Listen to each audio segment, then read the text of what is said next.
Assalamualaikum warahmatullahi wabarakatuh. Bismillahirrahmanirrahim. Alhamdulillahirabbil alamin. Wassalatu wassalamu ala asrofil anbiya'i wal mursalin wa ala alihi washabihi ajmain. Amma ba'd. Anak-anakku kelas 8 yang insyaallah dirahmati oleh Allah SWT. Kali ini pembahasan pelajaran fikih ibadah bab ke-6 dengan tema sholat Id.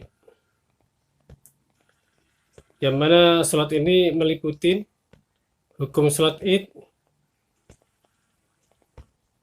waktu sholat Id, adab sholat Id, dan tata cara sholat Id.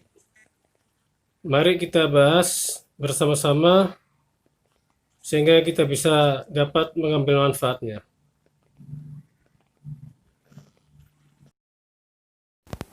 Yang pertama yang kita bahas adalah hukum sholat Id.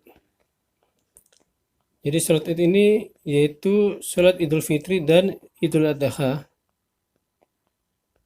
Hukumnya wajib bagi setiap muslim yang mampu melaksanakannya, baik bagi laki-laki maupun perempuan. Sebagaimana Allah SWT berfirman di dalam surat Al-Kautsar ayat 2 yang berbunyi, A'udzu billahi minasyaitonir rajim. Fasholli lirabbika wanhar. Yang artinya, maka laksanakanlah sholat karena Rabbmu dan berkurbanlah. Hal ini karena hukum tersebut juga berdasarkan hadis Ummu Aisyah. Dia bercerita, Rasulullah memerintahkan kami, yakni wanita-wanita yang sudah balik dan gadis pingitan, juga wanita-wanita yang sedang haid, untuk menghadiri sholat Id. Namun wanita yang sudah haid diminta menjauh dari tempat sholat kaum muslimin. Hadis riwayat Bukhari dan Muslim. Kemudian kita membahas adab sholat Id. Beberapa adab yang perlu diperhatikan dalam pelaksanaan sholat Id adalah sebagai berikut. Yang pertama adalah mandi sebelum melaksanakan sholat Id. Seseorang bertanya kepada Ali bin Abi Thalib, kapan seseorang dianjurkan untuk mandi? Maka Ali menjawab, jika mau mandilah setiap hari. Orang itu berkata, bukan itu yang kumaksud, tetapi kapan seseorang dianjurkan untuk mandi? Lalu Ali menjawab, pada hari Jumat, hari Arafah, Idul Adha, dan Idul Fitri. Hadis ini diriwayatkan oleh Baihaqi. Kemudian yang kedua adalah membersihkan diri, memakai wangi-wangian, dan bersiwak. Hal ini sebagaimana disebutkan dalam pembahasan tentang adab sholat Jumat. Rasulullah bersabda, wa in kana tibun falyamassa minhu wa alaikum bisiwak. Jika dia memiliki minyak yang hendak, wangi, hendaklah dia memakainya, dan hendaklah kalian bersiwak. Hadis ini diriwayatkan oleh Muslim. Yang ketiga, memakai pakaian paling bagus yang dimiliki. Ibnu Umar biasa memakai pakaian yang paling bagus pada hari raya Idul Fitri dan Idul Adha. Hadis riwayat Baihaqi. Yang keempat, memakan beberapa kurma sebelum berangkat ke tempat sholat.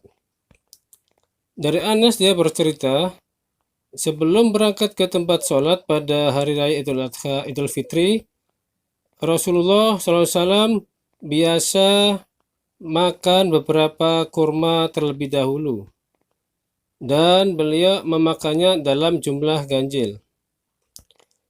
Dari Buraidah dia bercerita, pada hari raya Idul Fitri, Nabi SAW makan terlebih dahulu sebelum berangkat ke tempat salat.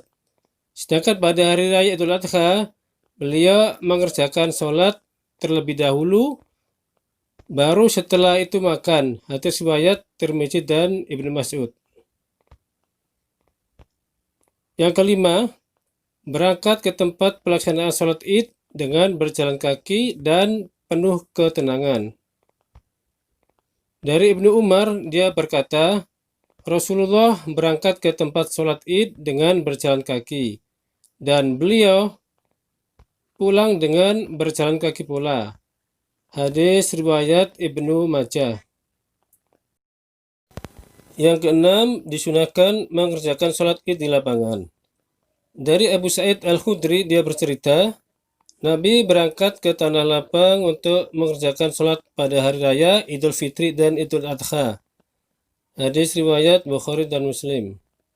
Jadi kita sebagai kaum muslimin dan muslimat, ketika ingin melaksanakan sholat Idul Fitri dan Idul Adha, maka disunahkan agar kita sholatnya di lapangan, walaupun itu ada masjid besar. Kecuali hujan deras, maka itu adalah diperkecualikan. Akan tapi, ketika tidak ada halangan apa-apa, maka disunahkan untuk melaksanakan sholat id di tanah lapang. Kemudian yang ketujuh adalah berangkat melalui satu jalan dan pulang melalui jalan yang berbeda. Dari Jabir dia bercerita, pada hari raya Nabi SAW membedakan jalan pergi dan jalan pulang setelah mengerjakan sholat id. Hadis riwayat Bukhari.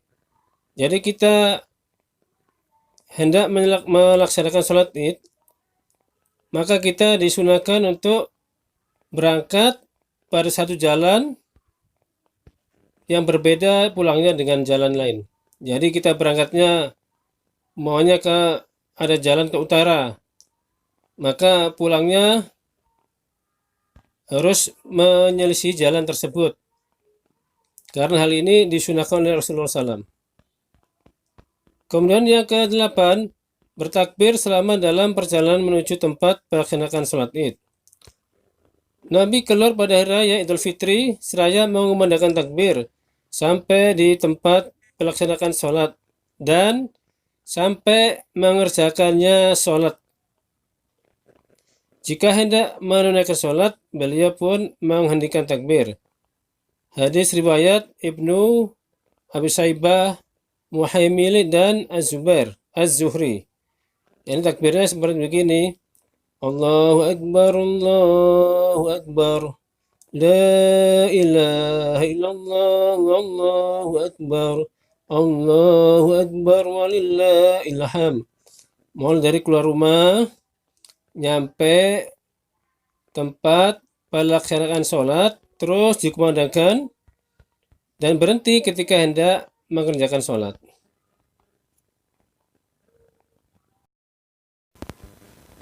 Kemudian yang ke-9, tidak ada azan dan iqamah pada sholat Idul Fitri dan Idul Adha. Dari Jabir bin Samurah, dia bercerita, aku mengerjakan sholat Idul Fitri dan Idul Adha bersama Rasulullah tidak hanya sekali atau dua kali, dan semuanya dikerjakan tanpa azan dan iqamah. Hadis riwayat Muslim. Makanya aneh jika ada suatu tempat yang mengerjakan sholat Idul Fitri dan Idul Adha memakai azan dan iqamah. Tapi belum pernah kita temuin selama ini. Kemudian yang ke-10 adalah memberi ucapan selamat.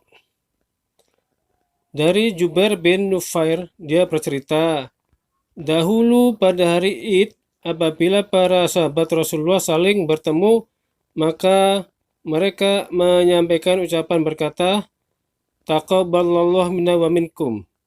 Yang artinya, semoga Allah menerima amalan kami dan amalan kalian. Hadis riwayat Ibnu Hajar. Jadi disunahkan ya, ketika kita setelah selesai sholat Idul Fitri dan Idul Adha, kemudian bertemu sama sesama kaum muslimin, maka kita mengucapkan taqabbalallahu minna wa minkum. Hal ini karena merupakan sunnah Rasulullah SAW. Waktu sholat id, awal waktu sholat id adalah setelah matahari naik kira-kira setinggi tombak. Jadi kurang lebih pukul 7 di pagi hari. Kemudian tata cara sholat id. Yang pertama, disunahkan bagi imam memasang sutro, pembatas ketika hendak melaksanakan sholat. Dalilnya adalah hadis riwayat Hakim, Tabrani, dan Ahmad. Rasulullah bersabda, yang artinya, hendaklah salah seorang kalian meletakkan sutro, pembatas, di hadapannya sebelum ia mengerjakan sholat, meski hanya dengan anak panah.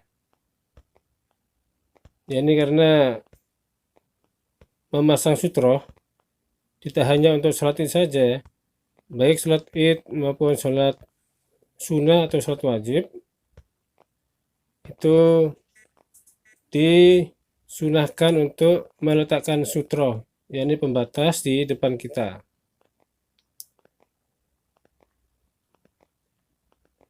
Kemudian yang kedua, sholat id dikerjakan sebanyak 2 rakaat. Dari Umar bin Khattab, dia bercerita, sholat Jumat itu 2 rakaat, sholat Idul Fitri 2 rakaat, sholat Idul Adha 2 rakaat, dan sholat fardu ketika safar juga 2 rakaat. Seperti itulah jumlah rakaatnya, dan itu bukan qashar, sebagaimana disampaikan oleh Rasulullah. Hadis riwayat An-Nasa'i, Ibnu Majah, dan Ahmad. Kemudian yang ketiga, takbir pada rakaat pertama 7 kali dan pada rakaat kedua 5 kali. Dari Aisyah, ia berkata, apabila mengerjakan sholat Idul Fitri dan Idul Adha, Rasulullah bertakbir sebanyak 7 kali pada rakaat pertama dan 5 kali pada rakaat kedua. Dan itu tidak termasuk takbir untuk rukuk. Hadis riwayat Abu Dawud, Ibnu Majah, dan Ahmad. Kemudian yang keempat, melaksanakan khutbah setelah sholat id. Dari Jabir bin Abdullah, dia bercerita, aku menghadiri sholat id bersama Rasulullah. Beliau memulai dengan sholat sebelum berkhutbah, tanpa azan dan iqamah. Setelah itu beliau berdiri sambil bersandar pada Bilal, lalu berkhutbah, memerintahkan umatnya untuk selalu berbuat taat kepadanya. Beliau juga menasihati orang-orang dan mengingatkan mereka. Hadis riwayat Bukhari dan Muslim. Kemudian yang kelima, bertakbir pada hari raya. Disunahkan memperbanyak takbir pada hari raya. Pada hari Idul Fitri disunahkan takbir 2 hari setelah sholat subuh, sampai imam akan berkhutbah. Pada hari Idul Adha dimulai dari tanggal 9 Zulhijjah sampai akhir hari tasyrik, yaitu tanggal 13 Zulhijjah. Adapun bacaannya adalah Allahu Akbar, Allahu Akbar, La ilaha illallah, Allahu Akbar walillahil hamd. Demikianlah pembahasan sholat id ini. Semoga dengan pembelajaran bab 6 tentang sholat id ini, kita bisa ambil manfaatnya dalam kehidupan kita sebagai seorang muslim dan muslimat. Akhirnya kita tutup dengan bacaan kafatul majlis. Subhanakallahumma wa bihamdika asyhadu an la ilaha illa anta astaghfiruka wa atubu ilaik. Allahumma shalli ala Muhammad wa ala Muhammad. Assalamualaikum warahmatullahi wabarakatuh.